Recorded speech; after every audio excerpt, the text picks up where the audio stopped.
Hello, I'm Van. Nice to see you again. So today I will read you a story. It's The Emperor's New Clothes. Let's start. There was once a boy. He wasn't just a boy, he was a prince. His father wasn't just a king, he was the emperor of 20 countries or more.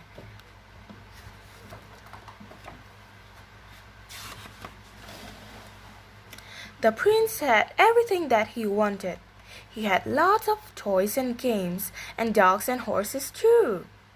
He was a happy child, and happiest of all when he had new clothes. The prince grew up and became emperor like his father. He still loved clothes. He had clothes for important dinner in the city. He had other clothes for quiet weekends in the country. He had clothes for the mountains and for the seaside.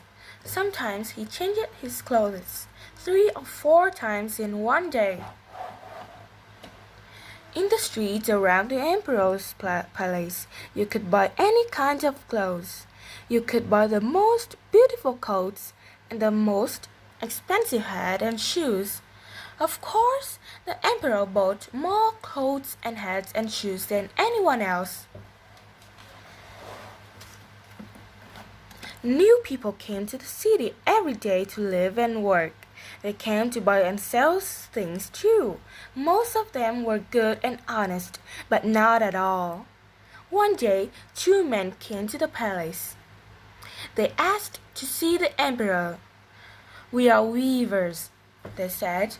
"We are the best weavers in the world." They opened their bags and took out some pieces of clothes. They showed the emperor red and green clothes, and blue and gold. "Look, we made all of these. Aren't they beautiful?" "Amazing," said the emperor. "For you, we can make something really special," the weavers added. "We can weave magic clothes. It's very light and thin. The magic is that only clever people can see it. Clever people are people who are good at their jobs." "That's wonderful," said the emperor. "You must use it to make some clothes for me. I need to know that my minister and my servants are good at their jobs," he said. "Maybe some of them aren't very clever or honest. Maybe they won't see the clothes. I want to be sure." "Magic clothes is very expensive," said the 2 men.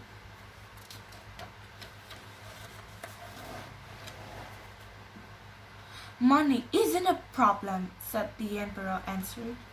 "You can have everything you need. Why don't you work here in the palace?" The 2 men chose a room with big windows and lots of light. The emperor gave them money for the most expensive thread, red and purple and gold. They brought their weaving machines and started to work, but there was nothing on the machines. There was no thread and no clothes, nothing at all. They pretended to work 4 days.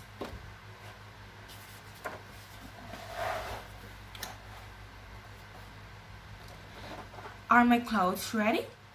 the emperor thought. "Where can I see them?" Then he thought, "Wait a minute. I know I'm clever, and I think I'm good at my job, but what if I can't see the clothes? I know. I can send my prime minister. He is very clever." So the prime minister went to see the weavers. He looked at their machines, and he saw nothing. "What do you think?" the man asked. "Do you like it?"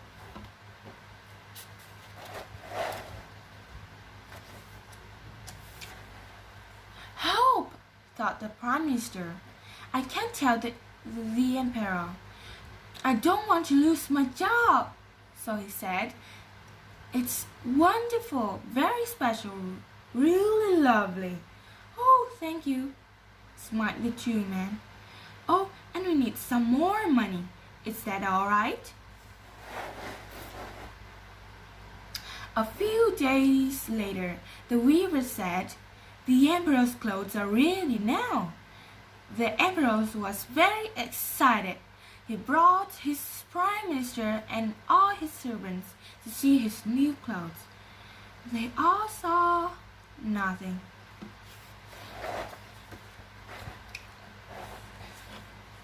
"Aren't they lovely?" said the prime minister.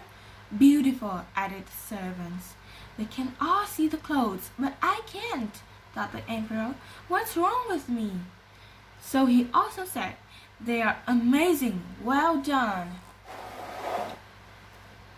The next day, the man pretended to help the emperor with his new clothes. Then he went out into the cities with all his ministers and his servants.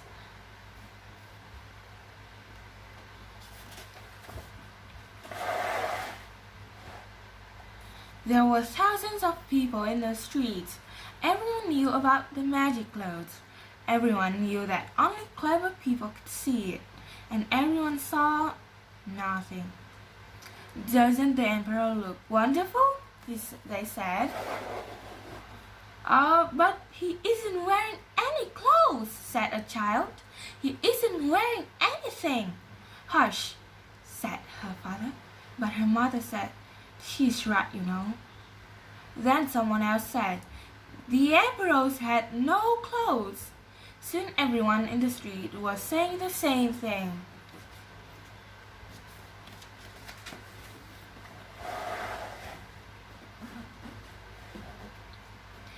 The emperor pretended not to hear. It was a cold day, and he started to shiver. "I can't stop now," he thought. He walked a little faster and shivered a little more. He could hear people laughing. Away from the palace, two men were walking quickly through the quiet streets. They wore dark coats and black hats. They had bags full of gold and a big smiles on their faces.